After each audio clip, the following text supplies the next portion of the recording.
Without commitment, you'll never start. But more importantly, without consistency, you'll never finish. It's not easy. If it was easy, there'd be no Kerry Washington. If it was easy, there'd be no Taraji Henson, P. Henson. If it were easy, there'd be no Octavia Spencer. But not only that, if it were easy, there'd be no Viola Davis. If it were easy, there'd be no Michael T. Williamson, no Stephen McKinley Henderson, no Russell Hornsby. If it were easy, there'd be no Denzel Washington. So, keep working, keep striving, never give up, fall down 7 times, get up 8. Ease is a greater threat to progress than hardship. Ease is a greater threat to progress than hardship. So, keep moving, keep growing, keep learning. See you at work. We tend to base our self-esteem on what other people think. And that's not really self-esteem. Self-esteem is supposed to be how we feel about ourselves. And I was just saying how dangerous it is to allow other people to determine how you're going to feel about you. And it's kind of like looking into a broken mirror. You're going to look in a broken mirror and then change your face to try to look good in this defiled, busted, broken mirror. And it just, other people's opinions is a really shitty way to determine how we feel about ourselves. You'll never see a U-Haul behind a hearse. I'll say it again. You'll never see a U-Haul behind a hearse. Now, I've been blessed to make hundreds of millions of dollars in my life. I can't take it with me, and neither can you. So it's not how much you have, it's what you do with what you have. And we all have different gifts. Some money, some love, some patience, some the ability to touch people. But we all have it. Use it. Share it. That's what counts. Not what you're driving, not what you're flying in, not what kind of house you bought your mama. Dreams without goals are just dreams. And they ultimately fuel disappointment. Goals on the road to achievement cannot be achieved without discipline and consistency. I pray that you all put your shoes way under the bed at night so that you got to get on your knees in the morning.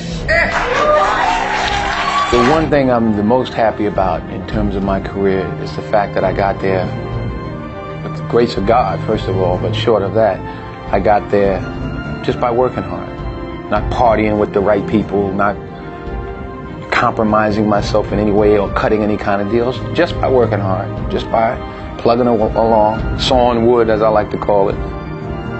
I'm a 20-year overnight sensation.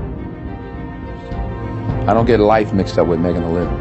I was there for all 4 of my children being born. When the first one was born, I recognized the difference between life and making a living. Their life, you know, our family is life. You know, acting is making a living.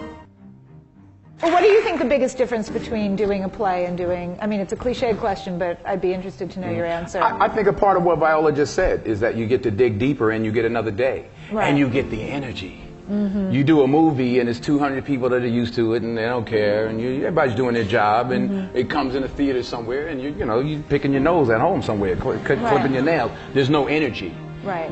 When I was on Broadway 5 years ago with Julius Caesar, I made a decision to sign autographs every night. I don't know what I did. Yeah, it ain't happening this time. No.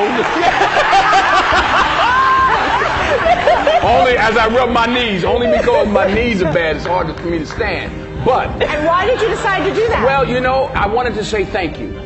It was my way of saying thank you.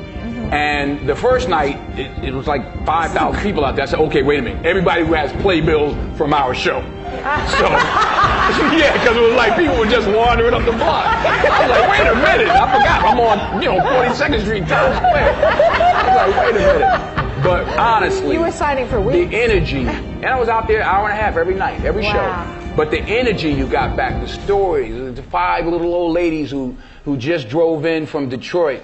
And I'm like, well, what y'all doing tonight? They said, we're getting back in the car, baby. We got to go back tonight. Wow. And, you know, a little 84-year-old lady was like, baby, if I was 3 years younger.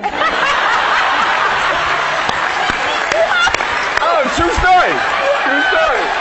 Then we had, and I say this also, because I hope it happens with this play. We had some high schools come. We had one school from somewhere, I forgot where, and they were doing Julius Caesar. And some young kid was like, well, you know, my Brutus is a bit different. He's more the classic stoic. But it was great to engage and exchange with these young people. There was an energy. I got more from it than I gave to the people that I signed for. That's, you know, you don't get that. You know, the odd thing about success in film is the budgets get bigger, you make more money, but they become more formulaic. Yes. So you don't get the opportunity. So God willing, if I stay around long enough, this is what I'm going to be doing. You know, you're always affected by opinion, but the more opinions there are of you, of me, the less I look at them, because I just can't live my life based upon what other people think about me. So I can't concern myself too much with what other people think. You know, it's just not healthy. I don't think I could continue to do what I do if I was constantly worrying about what somebody thought about it. And anything you want good, you can have. So claim it. Work hard to get it. When you get it, reach back. Pull someone else up. Each one, teach one. Don't just aspire to make a living. Aspire to make a difference. You don't have to compromise yourself. You know, if there's something you don't feel good about, then don't do it. The most important choices I've made was to say no. And I've said no many a time to films that I just didn't, especially early on, I just didn't feel comfortable with. There was one script that was brought to me, I called it They Couldn't Kill. Because they were like, he was accused of raping this white woman in the 40s, and they tried to hang him, but he didn't die. And they tried to electrocute him. And they were like, it's a comedy. I'm like, it ain't even funny to me. So I actually called Sidney Poitier, who I was fortunate at that time to be able to call. And I said, you know, this movie, I'm sick. And they offered me $600,000 to play the They Couldn't Kill. That's what I called it. I wasn't there. And he said to me, and I'll say this to you, he said, the first 2 or 3 or 4 films you make in this industry, Denzel, will determine how you proceed. He said, I'm not going to tell you what to do, but remember that the first 3 or 4 or 5 films you made will determine how you proceed. I turned it down. I turned the money down. I needed the money. I turned it down. 6 months later, I got Cry of Freedom. So stick to your guns. If you don't feel like you should do it, then don't do it.